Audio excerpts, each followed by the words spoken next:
Why did Putin think he had it all figured out?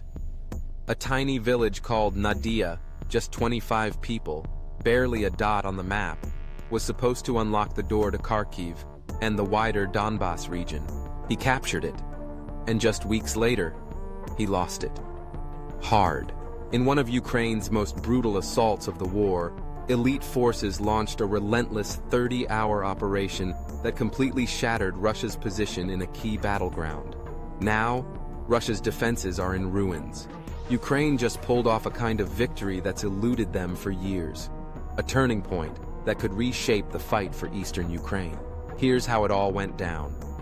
On August 18, 2023, Russia launched a massive missile assault, combining it with ground attacks across multiple Ukrainian regions. Ukraine's General Staff of the Armed Forces reported the damage caused in a Facebook post. In the past day, the enemy launched 4 missile strikes and 53 airstrikes, as well as 40 attacks involving multiple rocket launching systems on the positions of our troops and populated areas, it said. As a result of Russian terrorist attacks, unfortunately, there are casualties among the civilian population. Residential buildings and other civil infrastructure were affected. Nadiia was among the locations targeted in Putin's wide-ranging attack.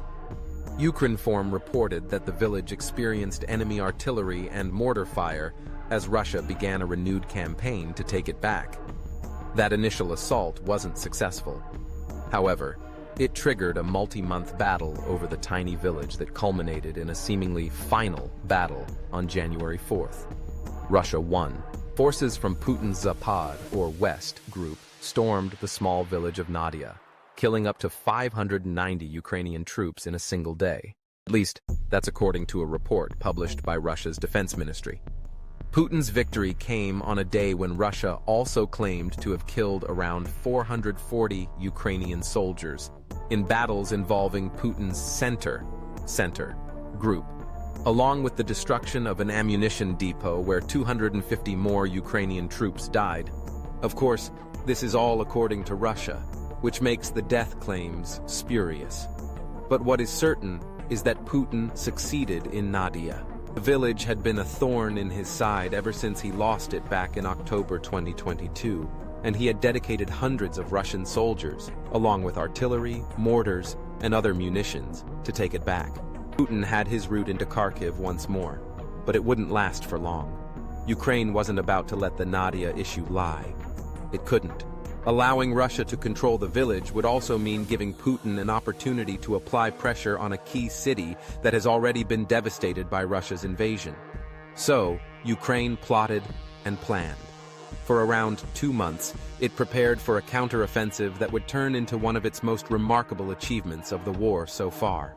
On March 23, 2025, Ukraine counterattacked. The result? Russia has just been pushed out of Nadiia after a brutal 30-hour campaign to liberate the village. Confirmation of the liberation came on the same day from Ukraine's 3rd Separate Assault Brigade. The unit was formed in 2022 as a volunteer group that combined several of the Azov Special Operations Forces, or SOFs, that had been created by veterans of the former Azov Battalion. Those scattered SOFs were the remnants of the forces Ukraine stationed in Mariupol during Putin's initial invasion. Russia succeeded in taking Mariupol. The SOFs who remained began forming new units outside the Ukrainian city, with many gathering in other key Russian target locations, including Kyiv, Sumy, and Kharkiv. It wasn't long before Ukraine's military took notice of these scattered groups of talented Special Forces soldiers. In January 2023, all of the small groups these former Mariupol defenders formed were merged into a single combat unit that became part of Ukraine's ground forces. Their goal was simple: act as an extremely mobile, well-equipped, and highly trained force Ukraine could deploy to capture any target that was needed. 3rd Separate Assault Brigade did that job very well. It was almost immediately sent to Kherson, where it took part in the liberation of that town. It was also one of the first Ukrainian units to report any sort of combat success against Russian forces in the disputed territory of Bakhmut. By May 2024, the 3rd Separate Assault Brigade was claiming it had killed, wounded, or captured nearly 600 Russian soldiers in the Kharkiv region alone. They were the natural choice for Ukraine to send when trying to liberate the village of Nadiia, and they were very successful. Over the course of 30 hours, the 3rd Separate Assault Brigade managed to free a little over 1 square mile of territory from Russian control. The brigade first cleared the remnants of Russian forces in Nadiia before turning their attention to the surrounding forest, where many of Putin's soldiers had fled. Ukraine's assault on Nadiia also devastated 2 of Russia's motorized rifle regiments, the 752nd and the 254th of the 20th Russian Army. Now, 2 of them are no more as Ukraine celebrates the liberation of a village Putin has coveted since the beginning of his invasion. Kyiv Independent published more details of Ukraine's success in Nadiia on March 23rd. It shared a telegram video reportedly shot by a member of the 3rd Separate Assault Brigade. The footage shows Ukrainian armored vehicles storming across an open field before switching to soldiers firing their rifles into the woods surrounding Nadia's derelict houses. Andriy Beletsky, commander of the 3rd Separate Assault Brigade, summed it up simply: "The capture of Nadiia cost the enemy 2 months of effort and wiped out 2 mechanized regiments." Why does Nadiia matter? The reality is that Putin wants Nadiia so badly because the village allows him to apply pressure on Ukraine elsewhere in the war. Now that Ukraine holds Nadiia, it essentially has a staging area for future assaults against other territories that Russia controls. Putin will be furious. His forces were already stretched in Luhansk.